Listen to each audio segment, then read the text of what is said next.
Man, did you happen to watch this DAZN card? I know you got mostly everybody's hating on DAZN and got rid of DAZN.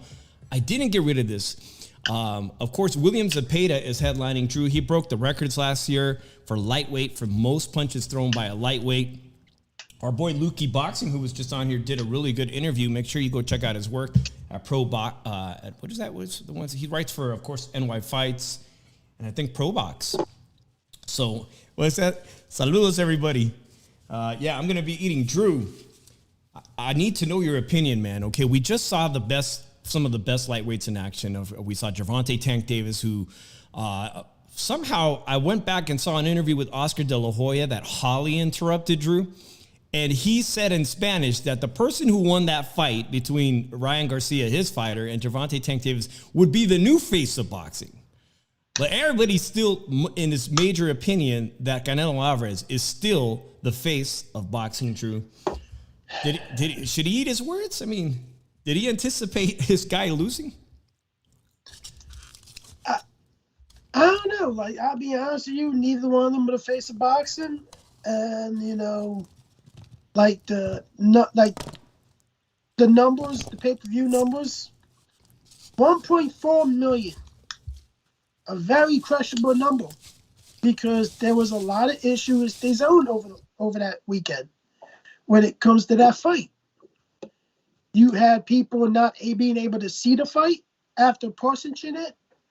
You have people saying that they're being charged multiple times. And tell you the truth, and people on YouTube saying it. And tell you the truth, I actually talked to a couple people that it happened to. Well, a friend of mine, it happened to them too. I looked at it. He showed me his bank statement. And his bank statement says he was charged for it 6 times, which was a grand total of $480. So $480? Yeah, and guess what? Here's another thing. Fuck. I comment on the Boxing Voice thing. And a dude replied to my comment saying that it charged me 6 times for that fight. I had to go report fraud because I could not get a hold of nobody from DAZN. And it was a problem. You couldn't get a hold of nobody. So now I want to really know this. Who, like, that really is fishy right there. They had to get, like, if you look at every household, let's say there's 15 million subscribers in America. Let's say maybe between 5 to 7 million of those subs bought the pay-per-view for a reduced rate of $60 back. $60. Let's say we add five multiple charges of 5 per household. That shit adds up. I don't think this fight did a 1.5 million, 1.4 million. I don't think this fight did Rich Glazer's number 900 and some thousand at all. I think this fight did no more than 600K. Still a good number, but are we going to not acknowledge this? The zone does the technical difficulties, but not the multi-charges. And this is a main reason why people have got rid of their zone membership and everything, because of quality of the product. And this could happen at the wrong time and everything, because who fights this weekend? Canelo Alvarez on pay-per-view. Yeah, I foresaw that as a big hurdle in getting those Canelo Alvarez pay-per-view sales up, Drew, because it's fresh on the mind of a lot of people that they got screwed a couple of Saturdays ago, right? I mean, even our colleague D-Styles was talking about he was overcharged and got no customer response. Let me ask you guys in the chat, man. Let me know if you think that Canelo Alvarez's pay-per-view sales are going to be hurt from this bad marketing, bad American marketing, because like it or not, the DAZN division in the U.S. has got a lot of bad press on social media regarding this. If you bought it on DAZN, you most likely got screwed, got billed twice, weren't able to watch it, got really frustrated. And Drew, I for one, well, I generally don't purchase pay-per-views. I'll be frank. And this one in particular, coming up this Saturday, let me get this picture off real quick because I got to ask you guys what your thoughts on Ryan Garcia firing Joe Goosen. But this Saturday, a friend of ours that happens to work at the Ellis Island Casino turned me on that they're having a Canelo Alvarez fight watch party at Ellis Island Casino in Las Vegas. I love the place. It's a small casino behind the strip. They have some of the best food. They have their own in-house brewery. They've got a fantastic indoor slash space called the Front Yard. And for $40 a person, okay? I don't know what the pay-per-view, let me know what that DAZN pay-per-view costs. For $40 a person, you get $40 worth of alcohol or food, and you get to sit and watch the Canelo Alvarez fight on a massive movie-style projector with fight fans. Now, I need to know, what should I do, man? Because I'm planning on going out Friday night partying hard, Drew. But I think for $80 for food and drinks, this might be worth it for me to go check this out. I've done Canelo fights at strip clubs in Las Vegas, but believe me, the food, nobody goes to a titty club for food. So hey, I might do this. Some places like that have good food. I gotta watch for it. But look at it like this. This is the worst time this could happen because the Canelo Alvarez fight is a pay-per-view fight, and it shouldn't even be a pay-per-view fight and everything. And this fight wasn't going to do, in my opinion, I don't think this fight was even going to be over 250K.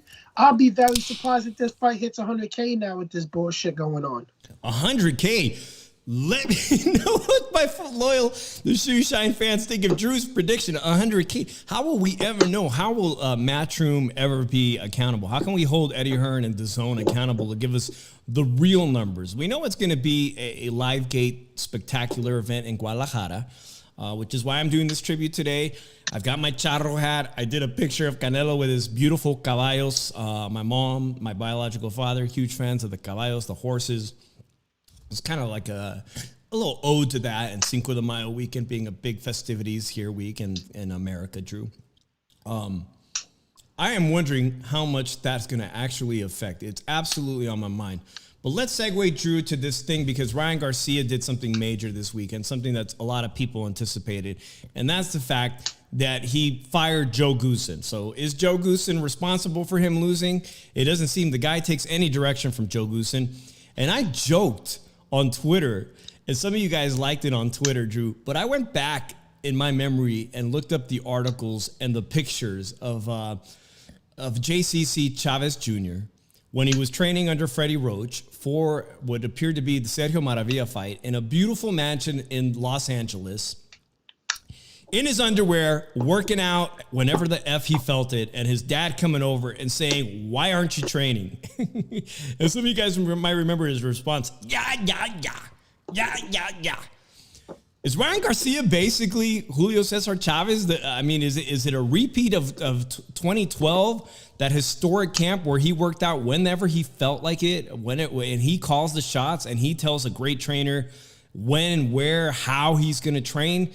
Because if that's the case, Drew, he's going to end up like Anthony Joshua, man. He's going to just be basically not winning big fights anymore, or never winning big fights because he didn't win this big fight against Gervonta Tank Davis, man. If he's calling the shots like that, and he's already been kicked out of Canelo Alvarez's camp, and Canelo said some very strong, direct, forwarded opinions about Ryan Garcia, and now to me, it really makes sense. Does it make sense to you? Tell you the truth, that fight was one-sided all the way, and he's not a complete fighter. He's a guy that thinks everything has to be his way, that he fights the way he wants to fight. He thinks that his hand speed and his left hook is all he needs, and he just showed there against Tank, you are nothing. So him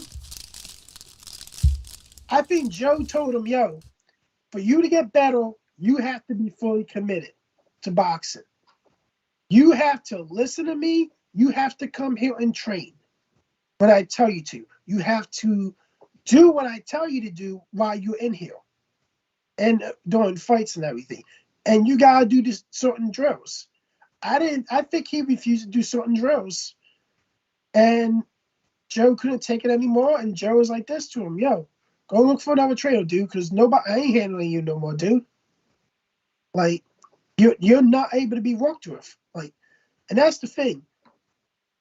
His dad and him are the ones that call the shots. And the thing about it is, if you want your dad and you to call the shots, let your dad train you. All right? Let your dad train you. Let's see how much success he has with him training you. Because you need a whole makeover. Like, seriously, he does. He needs a whole makeover. They got to push the reset button on Ryan Garcia. And another thing is, he says, he goes, when Oscar goes, hey, we're going to rebuild him. He's going to come back stronger and everything. We're going to go and everything. Then Ryan said, I haven't talked to Oscar at all. They haven't gave me the plan at all. That tells you this right now. Promoter and fighter are not on the same page. And it looks like Oscar is at a point that, hey, if this kid ain't taking this seriously, why the fuck am I wasting my time and money on him? If you're just joining the Shoe Shine, I'm trying something to get more views, guys. I'm trying to do a mukbang Taco Tuesday. And so far, I don't see more people in the room. So hit the fucking like at least and let us know whether or not you appreciate it. And I'm going to give you my food review. But Drew, everything you're saying about Ryan Garcia is spot on. Our homeboy JC says, why would Canelo lie? They saw what was going on with his work habits and his work ethic in Eddie Reynoso's gym. They saw it. And Canelo had very strong opinion that he wasn't a right fit for that environment. You know, either he's bringing down the camp or whatnot, but he's not a good team player. And if you're going to be in that camp, when they kind of had a good vibe going on with multiple fighters, he was a bad fit. Wasn't willing to listen. And now everybody seems, who he's going to train with next? Is he going to go to Robert Garcia? Robert Garcia, I don't care what Ryan's willing to pay you, bro. Stay away from that kid, man. He's bad news. Robert Garcia, any of the other fighters are considering working with him. I think they have a fair idea that it's just going to be a money grab for the trainer because he's not going to deliver or he's not going to listen to you guys. I've even seen criticism this week of people saying he's just a glorified amateur, but he's not living up to the hype as a professional. What are your thoughts on that, Drew? And what does the chat think about that? Glorified amateur. He did have a stellar amateur career, turned professional very, very young, and he's just not living up to the hype in my eyes, at least. Well, here's the issue. A lot of shit he should have learned as an amateur, he didn't. He lost 15 fights. I'm surprised he lost 15 and not more as an amateur. And like, it's who's going to waste their time when they have better fighters on their stable and guys that are closer to a world championship or guys that are already champions? They're worried about Ryan Garcia that's not going to really take it seriously. Like, Robert Garcia won't train this kid. He won't. Like, Ryan Garcia is a guy that you never seen work on the mitts. Never see him do mitt work. Never see him run a lap. Never really punch the bag. All he does is use that little bag like this, that thing that bumps back to you, like bump, bump, bump. That's all he does. Or punches the belly thing to see if he can hurt somebody. I think he's sponsored by that. I looked into that reflex bag, Drew. That reflex bag is pretty badass. I think it makes anybody with some decent skill set look even better. I definitely looked into that reflex bag. In fact, I think I want that in my garage now or in my man cave or in the back. When I finally set up the Shoe Shine actual studio, I think I want that reflex bag. By the way, guys, if you're interested in what I'm eating now, it's the crispy chicken taco, Drew. And Fernando Vargas is onto some shit, man. He really does know good Mexican food because this shit, if you've come to Vegas or if you're from the San Diego, Southern California area, TJ area, you heard of Tacos El Gordo. That carnitas burrito I just had with guacamole was freaking bomb. Wow. And I've had the other place. And this crispy chicken taco on Taco Tuesday is hitting the spot. So, Drew, Ryan Garcia at 135 for Oscar, for Golden Boy. Oscar didn't show up. So I didn't see him in the audience once. For that major pay-per-view, but I did see Oscar this Saturday on DAZN with his little side piece, her girlfriend or fiance, Holly. So they were there for William Zepeda, who I think has got an even higher ceiling than, to be honest, I think he's got a higher ceiling than Ryan Garcia at this 135-pound range. This is a guy who broke the record for a lightweight last year for most punches thrown. He's a wrecking machine. But I have to be honest, this guy he fought, Jaime Arbadola, was just a guy who they brought up from 130, man. And there's a reason why probably not a lot of people watch this 2-3 round destruction, 3 knockdowns in just a few rounds. And it's because it's not a good opponent. So I need to ask you guys, man. I know we've seen, if you've paid attention to Zepeda, he's been dropped. When he fought a Mexican guy who dropped him. But after that, he rebounded and did a record number of punches thrown, broke a record, and he still looks true. He looks like the wrecking ball I originally thought. And I think that kind of pressure fighter, like the one he fought from Mexico City in, what was the guy's name over at PBC? The little guy he fought, Pitbull Cruz. I think William Zepeda would have put up a better fight than actually Ryan Garcia this couple weekends ago. And I can see why now Oscar De La Hoya is showing up to his fighters' fights, Drew, because now he's quickly realizing that the cash cow on Ryan Garcia is slowly fading away. Your thoughts on whether or not William Zepeda has a higher ceiling than Ryan Garcia at 135? I did a poll on Twitter today that who has a better career, Ryan Garcia on my left hand. And tell you the truth, got some viewers of that treat. My left hand won the poll. Like this left hand won the poll, you know. Got the dynamite left. But anything has a higher ceiling than Ryan Garcia at this point. Like, tell you the truth, a midget has a higher ceiling than Ryan Garcia. What's next for Ryan Garcia?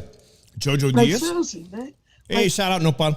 Thanks for joining us. Who's next for Ryan Garcia? He needs a confidence builder over somebody who's washed up, who's got a decent name. Is it Jojo Diaz? Tell you what next for Ryan Garcia, his future baby mama. Yikes, man. By the way, there was another kid on there. I'm wearing my Charro hat. And his name is, what's this kid's name, man? Victor Morales. Victor Morales is a blonde rubio, as they call it, güero. He looks like a gringo, but he's not. He's a Chicano kid from Washington who had a fantastic amateur career, apparently, and he signed a Golden Boy. He was the co-main, and he fought Oscar De La Hoya's cousin from Mexicali, and he brutally knocked out the dude. I mean, it was very impressive.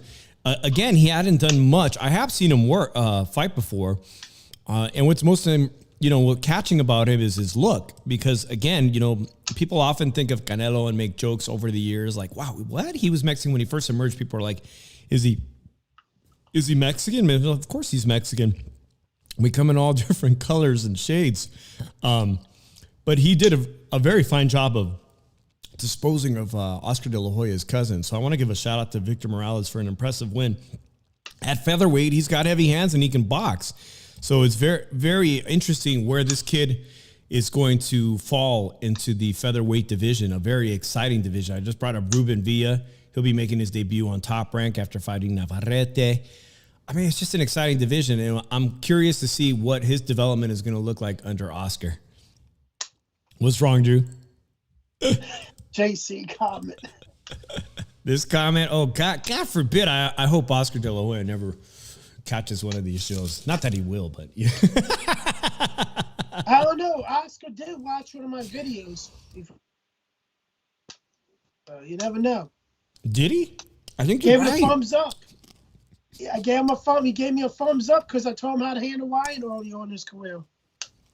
He had some fucking advice. You're welcome, Oscar. But I look at it like this, man. Like these guys these days, man, and some of them are fucking emotional as fuck and weak as fuck. Like, to tell you the truth, got Teofimo with fucking hating on black fighters now. Yeah, I mean, I didn't really want to talk about that this week, but it was a big story, and his fight's yet to come up.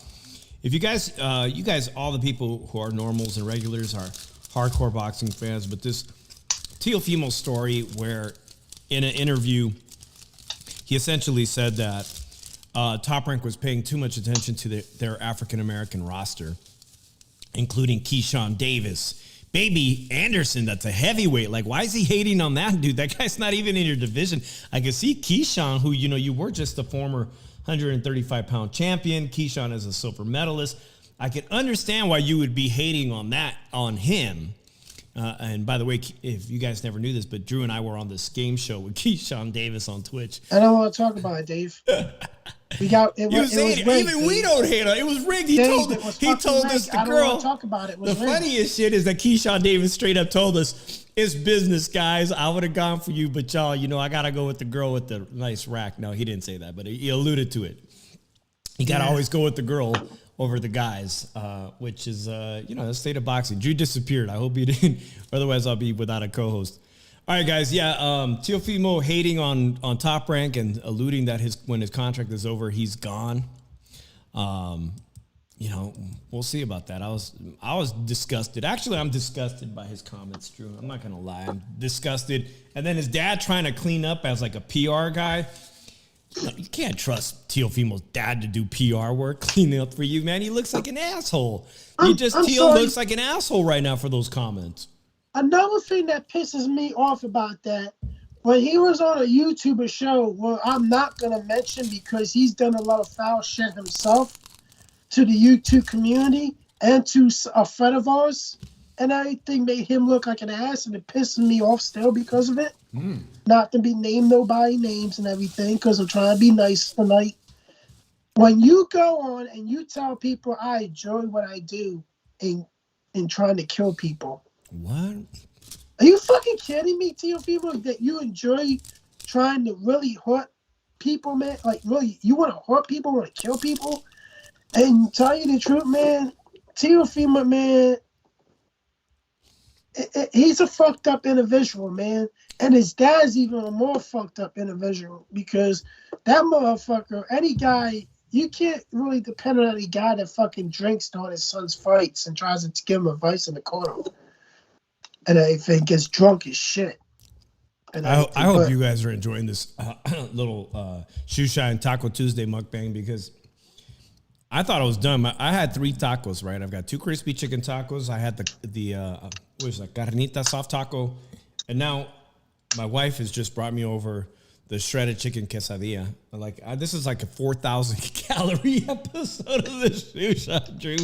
Oh, guys, shit. I don't know. Just let you guys know, he walked out earlier today. Yeah. He walked out like 2 hours before this show. I walked on the treadmill.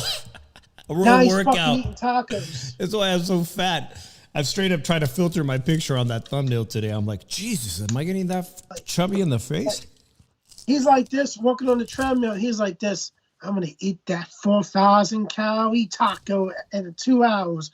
Honey, you sure you want to do it? You want to walk on that treadmill? You might want to do it afterwards. I got this, honey. I can do it, honey. And then he just fucking eats it anyway. I'm on that Chris Arreola, Andy Ruiz diet, heavyweight diet. That's the diet I'm on right now. All right, guys, this is Canelo Alvarez's fight week, and we've barely even discussed him. Oscar De La Hoya, before the Ryan Garcia fight, said in Spanish, before Holly interrupted him, that the winner of this fight would be the face of boxing. Okay, but there's a guy out there who still lays claim to the face of boxing, to being El Rey, as you guys will most likely hear the El Rey anthem, the king of boxing, Drew, and that's Canelo Alvarez, man, who's fighting John Ryder. And a lot of people are dismissing John Ryder, but John Ryder has rightfully earned this title fight opportunity like anybody before him. Let's talk about John Ryder, Drew, because he has 2 very solid wins recently that got him in this place. John Ryder was a 168-pound fighter, used to fight 160. Yes, he's just a British guy, but he has beaten some top talent recently in John Parker, who broke his hand, could not continue. Zach Parker. What did I say, John Parker? Who's John Parker? Is there a John Parker? I don't know. Zach You Parker. just wanted to say John for some reason. Well, see, that's what happens when I stop looking at my notes and just go off the top of my head. Zach Parker broke his hand and couldn't continue. Highly rated super middleweight contender in Zach Parker. And not only that, but of course, he fought an opponent that Canelo has faced. And he was fairly regarded as being a top fighter for a while. And that's Daniel Jacobs from Brooklyn, right? Get the decision. Gifted decision or not, gets the decision, gets the stoppage TKO, which has earned him this fight. But if you look closely at his record, Drew, there's two major losses that pretty much paint the picture of what's going to happen Saturday in front of 50, 60,000 Guadalajara fans in Guadalajara. And that's his losses to Caleb Smith, that Canelo broke the guy's arm, a massive beast in Caleb Smith. And he also lost to, let me see here, my notes, man. Rocky Fielding. And he also lost to Rocky Fielding, another massive super middleweight, 6'3". Both of these guys that Canelo Alvarez easily disposed of. So I have to ask you guys a question, and you guys can feel free to call in. But I don't see this thing going past 6 rounds if Canelo wants to. I look at it like this, Dave. I thought John Ryder beat Caleb Smith. And Rocky Fielding, he's weak to the body. He couldn't take a body shot just to save his fucking life. But shouldn't it be a pay-per-view fight? They're doing the same shit as Al Heyman and PBC is doing now. Putting fights that are not supposed to be on pay-per-view now. But I'm being generous, man. I'm being more generous than you. You're supposed to be the good cop and not supposed to be the bad cop and everything out of this shit. I'm supposed to be the dickhead and the asshole. Well, yeah. That's usually our dynamic. You're right about that, man. But I am disappointed that you're making people in America pay for this fight, because I've been told that our UK counterparts aren't going to be paying extra for this fight. So you're right. People that have DAZN in the UK and Europe don't have to pay for this fight, but we are. But this fight reminds me of the mandatory fight he had against Yildirim that was included, right? That shit wasn't pay-per-view. It was just included. It was a totally outclassed mandatory opponent, a showcase, a stay busy fight. And why is it important that Canelo stay busy on Cinco de Mayo, one of the biggest weekends for Mexican fight fans, international fight fans? Is because the looming thought that he is going to sign a deal to fight Bivol in that rematch this September. It has to be an easy fight if he's going to fight Bivol. All right, I'm going to get this over with right now. He's not fighting Dimitris Bivol, people, because Bivol wants to go down to 168 to fight for his belts. Mauricio Asumov made this clear. If Arthur Botorov and Canelo Alvarez fight Dimitris Bivol for undisputed, they will be stripped of the WBC championships, or it will not be sanctioned as an undisputed fight because of Bivol being Russian. And here's the other thing. Here's the fucked up thing. Where is Dimitris Bivol born? And I'm giving you guys a hint. It's not Russia. It's Kazakhstan. He's born in Kazakhstan? Yeah. Yeah. And you know what? He trains out of Coachella. He trains out of Coachella Valley, California, under the tutelage of Joel Diaz's camp. That's where he trains. And here's another thing. Arthur Botorov is Russian, but he lives in Canada. Mm-hmm. So you can arguably say that Bivol lives in California, which is the United States and everything. And because Lisa Sumo wants to make himself feel important that he's doing a good deed and not letting Russian fighters fight for belts, like this, you're being corrupted, you're being money hungry, you really are taking away the big fights from boxing. And tell you the truth, man, it's a load of bullshit because technically he's not Russian Bivol, he's Kazakhstan. Where the fuck you want to call those people? No offense, nobody. I'm just trying to make it a point. I'm trying to make a fucking point here.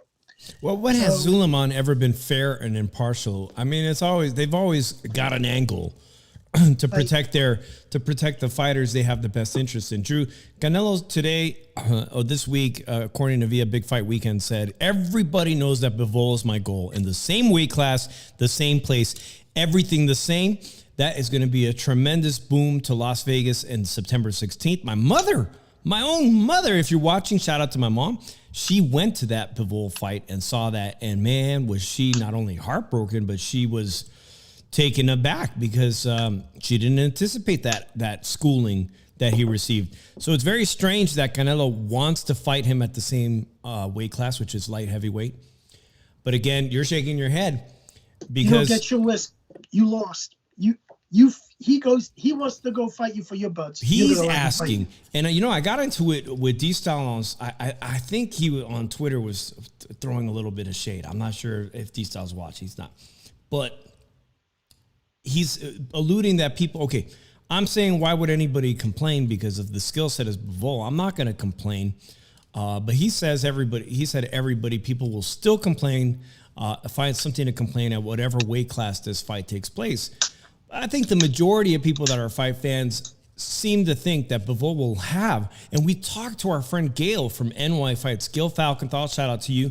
She said that he is anxious to fight at 168. She said it first, like 4 weeks ago, she was breaking the news to you and I on the Shoe Shine that Bivol is serious about coming down to 168. And he would prefer to campaign and fight for Canelo's all 4 titles, making him not only a light heavyweight champion, but the unified super middleweight champion should he beat Canelo. Is this something it's pretty scary thought. The way he handled you at 175, if he could perform at 168 the exact same way, man, there's a lot to lose. Because the argument about being the face of boxing, Drew, that Canelo is the face of boxing, goes all out the window and sets the stage up for Gervonta Tank Davis to actually take over the sport of boxing as a face. Should Canelo have 2 consecutive defeats to this guy, whatever the weight class is?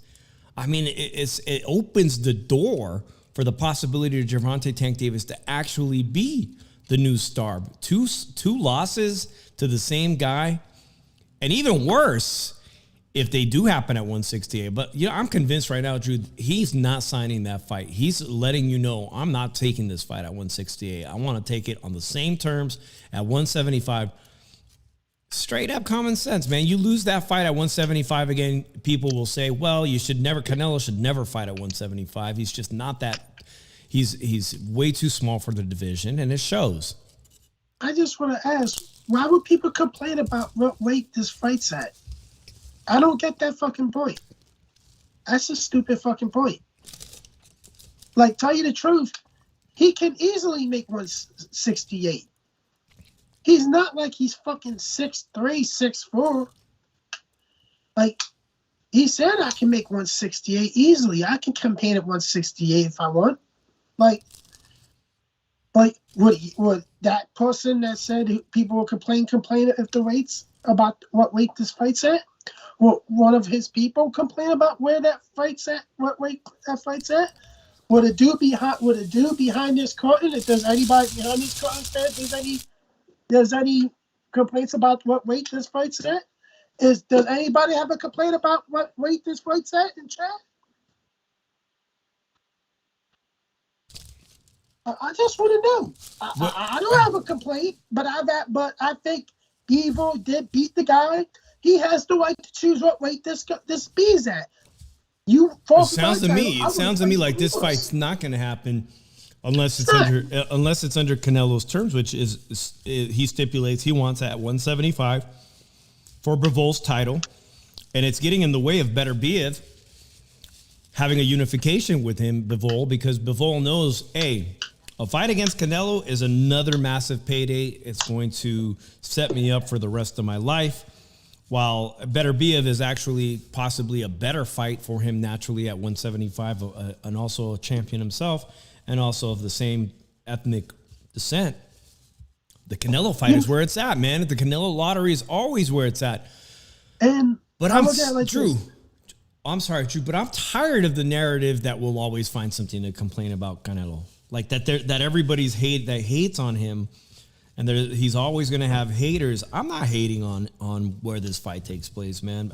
Either of those fights, I'm straight up, I hate to say it, I don't favor Canelo at 168 any more than at 175. His skill set, Bivol's defensive skill set is plus minus. What they say is how many punches are actually landed against Bivol and how many he lands. They're just better than Canelo.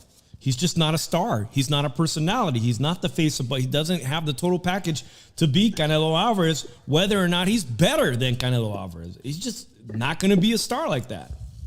I look at it like this, man. Like, to somebody's question, people always complain about Canelo wanting to bring Bivol down. Like, has any of those people even looked at articles? Most likely none of them has, because they probably read on a third-grade reading level at best, some of them. And, like, they want to complain because something's wrong with their lives, with their relationships, or they just want to get noticed. Because they just want fucking attention at the end of the day. To the people that want to fucking complain about it, do me a favor, do your fucking research, and if you have no fucking good points to come to me, then shut the fuck up. Looks to me like we've got a caller. Sorry, Dave. We have a caller. We have our first victim on the shoe shine. Who's it going to be? It's Cinco de Mayo weekend. It's Canelo fight week. Tell me who. Fuck the Eagles! Hey, fucking go Medina. Fuck the Eagles. Canelo's going down. What's up? Latin lover in the house. I don't think anybody understands. Okay, I got Latin lovers in the house. The Latin lover is in the house, and he's getting. Hey, fuck the Eagles. Fuck the Eagles. Stop talking. Shut the fuck up, Johnny. Happy sick of the mind. Hang up with this stuff. Fucking Comedina. Fucking Comedina. Fucking Comedina. I haven't talked to you in ages, Johnny. I know you're getting ready for your Las Vegas trip in May because whenever Johnny Savage, the Latin lover, is getting ready for a Vegas trip, you can always find his Instagram post at the gym ramping up, Drew. It's like every day is a new gym selfie. As he approaches his Las Vegas trip. So, Johnny, how's the gym going for you? You getting fit? Yeah, I've been working my RPMs, bro, for sex. You know what I mean? You gotta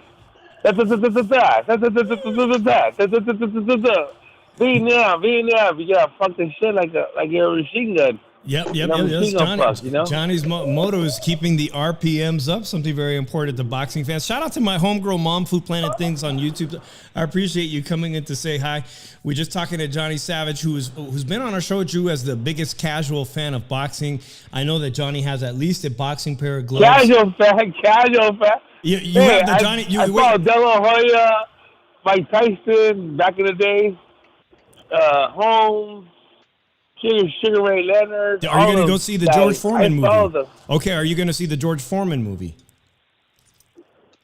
Yeah, I'm watching it, of course. I have George Foreman cooking cookware. There you have it. There's no casual fan. He's got George Foreman on the George Foreman grill, Drew. That every true boxing fan must have a George Foreman electric grill. It's proven now. Johnny is a real hardcore boxing fan.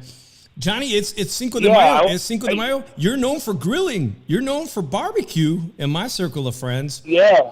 You got any special plans with your beautiful wife this weekend? I'm gonna make noche. You know, heard of noche tacos? You heard of that? Buche or noche? No, I don't know what noche tacos are. What are noche tacos? No, it's like for noche tacos. It's really good. In the grill, you know what I mean? You cut it up and shit. And Panoche tacos. Drew, it's so cheap. Panoche tacos. Drew, do you even? You don't want to know what a panoche taco is. I just got a question with Johnny. I just gotta ask Johnny. Johnny, have you been drinking tonight? I've been watching porno all day. When I got home from work. I didn't go to the gym today. Yeah. I didn't RPM myself. did RPM on myself. You did RPMs on yourself. By the way, Johnny, Christ. I'm eating. Today is a special Taco Tuesday show of the Shoe Shine, and I have to tell you, man, when you come to Las Vegas, King Taco in Los Angeles is nowhere as good as Roberto's Taco Shop. I'm sorry, Johnny. Just like the Lakers are going to lose right now, just like the Lakers are going to lose tonight to the Golden State Warriors, and your Lakers are going to go home crying. Roberto's Taco Shop in Las Vegas is better than King Taco. I said so. Warriors. No way, bro. Yep. No way, dude. Yep, we're better I don't think so, dude. Better than King Taco right here. I'm saying it right here at Roberto's Taco Shop and the Golden State Warriors. Have you ever had King Taco, Dave? You ever had King Taco? Really? Have you ever had King Taco? No, right? I need you to take an alcohol test. I need you to take yourself to the alcohol test. Put your one. Hey, Drew. Hey, Drew. You didn't get laid, Drew. You didn't get laid. You're very feisty in the show, bro. You gotta get laid. You're too much build up, bro. You gotta let the RPMs go, bro. You made my co-host go away. Do you understand what's gonna happen to my show if you're my co-host, Johnny? By the way, I was thinking about it. We've done some good Cinco de Mayo podcasts. I'm thinking about doing a Cinco de Mayo podcast if it's not too late. Yeah, I did. Where's speech at? Where's speech? Think back in it. Where's Drew? Where's speech at? I don't know where speech is. Where's Drew? What happened to Drew? Do you know where he is? Did you scare off my co-host? I did? What? No way. Johnny, you know what time it is? It's time for a musical. How to get ill. It's time for a musical intermission. Johnny's known in circles as being my hype man. So here we go. Ready? You ready, Johnny? You my hype man? While Drew comes back? Yeah. I'm ready, man. You ready? I'm ready, man. I'm ready. Are you ready? Are you ready for Canelo fight? Canelo's going down. Yo sé bien que estoy afuera, pero el día que yo me muera, sé que tendrás que llorar.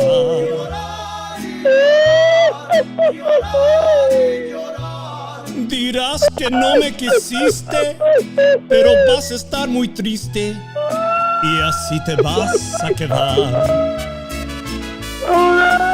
Con dinero y sin dinero, hago siempre lo que quiero y mi palabra es la ley. No tengo trono ni reina, ni nadie que me comprenda, pero sigo siendo el rey.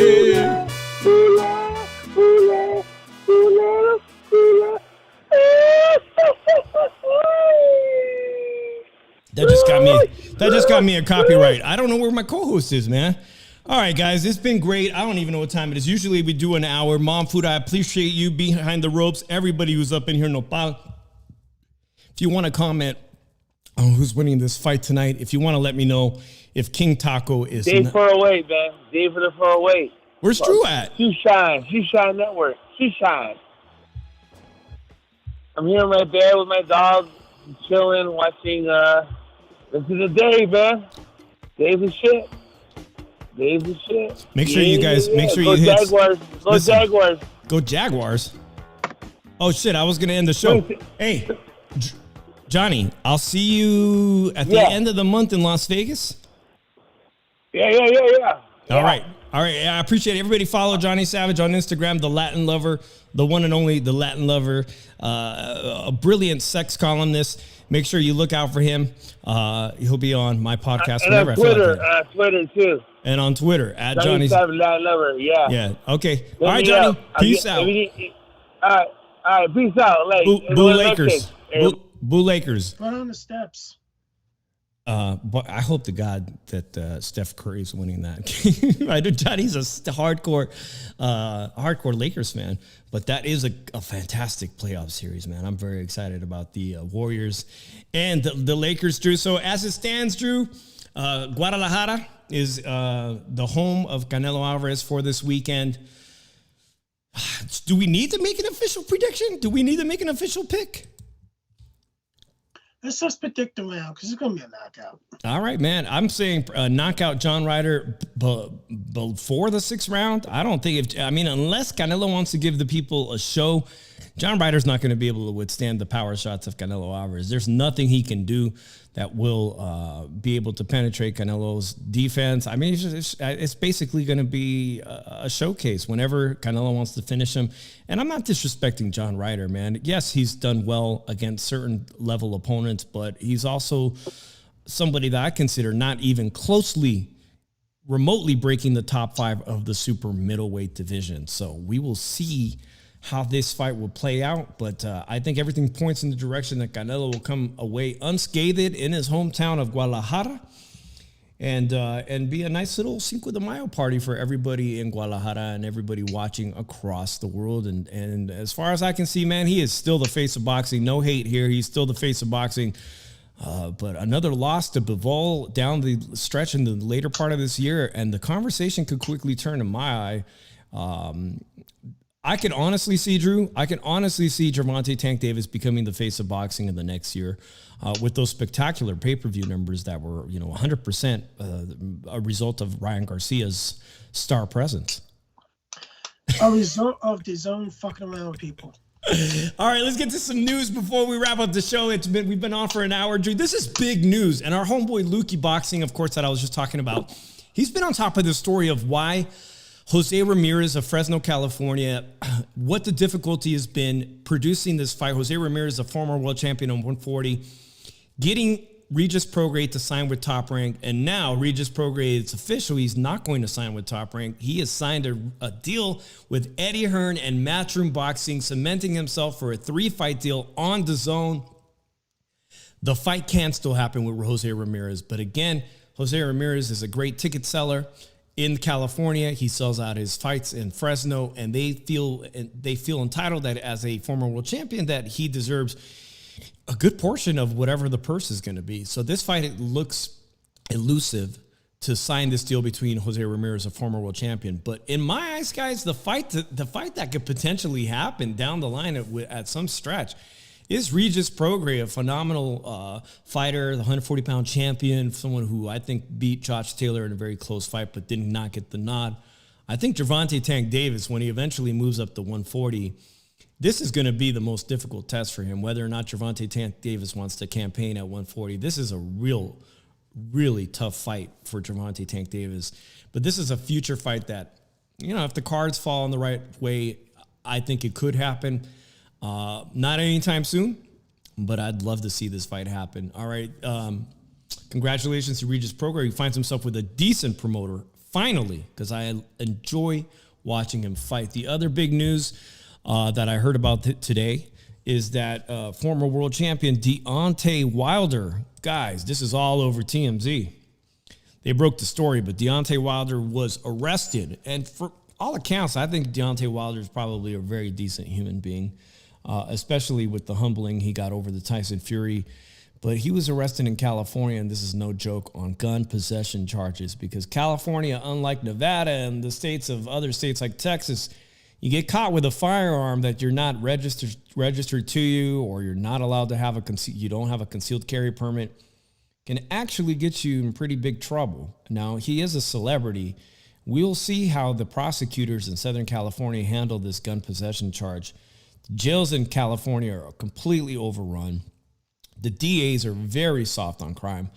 But I hope for his sake, someone that probably does deserve to have a concealed carry permit, he has a high-profile celebrity individual, someone that could easily be taken advantage of by criminals, gangs, or whatnot in Los Angeles. I see he had a need for a firearm. This guy is traveling alone, a very wealthy individual. In any other state like Nevada, Drew, or Texas, this would be a non-freaking issue that Deontay Wilder needs a firearm. But Drew, he got arrested, man. Your thoughts on this? You hear this breaking story today that Deontay Wilder was arrested on gun possession charges? Yeah, I don't know why the fuck you will risk you will have a gun on you unless you have problems with somebody in Cali. Like, let her know, not have a license I guess he doesn't have a license to carry. Why are you carrying a gun if you don't have a license to carry? Knowing your stature, your fame, and everything. Like it was stupid of him. And if I know we gotta protect ourselves, but you gotta realize you're famous and everything. You still need a license to carry. Yeah, and like I was pointing out, man, I just left the state of California, but these things can actually take somebody out for a while, a gun charge like that. And I hope that I hope the prosecutors take it easy on him and don't make an example out of this case, because there's way more serious crime. Deontay Wilder is not a criminal, and he does not deserve to be prosecuted. He deserves a slap on the wrist for this one.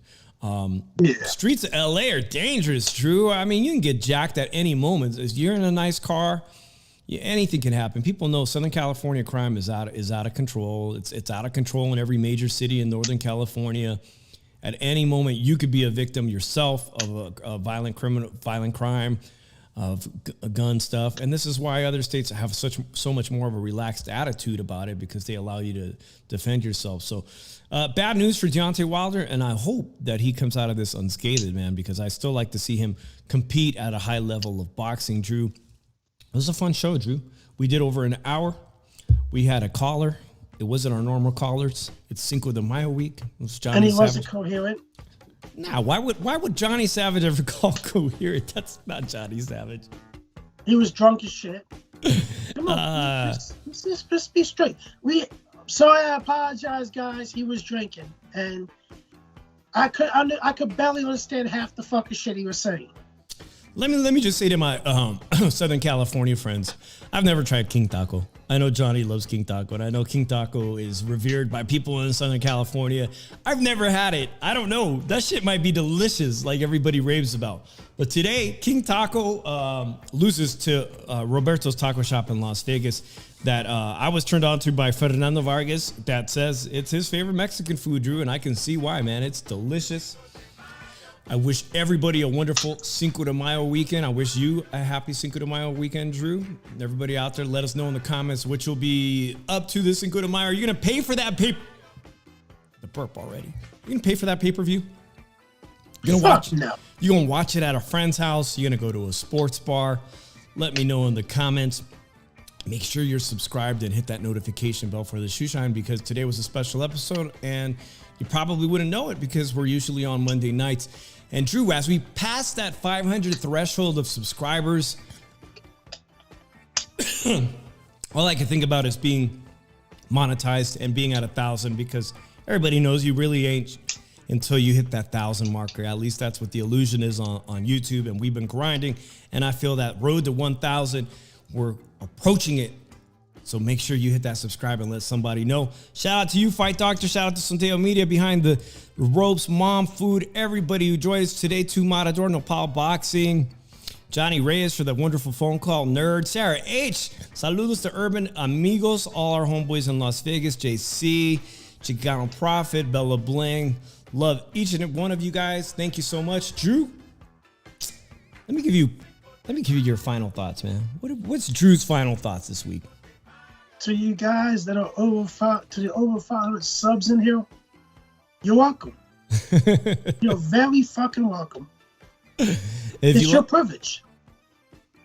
More Drew. I always get that. More Drew. So we'll have a lot more Drew and your boy Dave from the 408. Next week on Monday, we'll recap the boxing weekend as we look forward to a stellar jam-packed May. Got May 13th, Drew. By the way, I'll let you guys know what kind of seats I'm getting for the Raleigh Romero fight that still appears to be on at the Cosmo May 13th. I will not be at that great fight in Stockton just because it's inaccessible. Of course, that great fight will be on ESPN televised for everybody to see free. And then, of course, May 20th, Haney versus Loma. Can't be too soon to talk about that one. I'm looking forward to that so much, Drew. Haney versus Loma for undisputed former pound-for-pound fighter, and Lomachenko versus undisputed Devin Haney, a Bay Area kid. Good week. Good month for boxing ahead, man. I'm Dave from the 408. We'll catch you guys next Monday on the Shoe Shine. Peace out, everybody.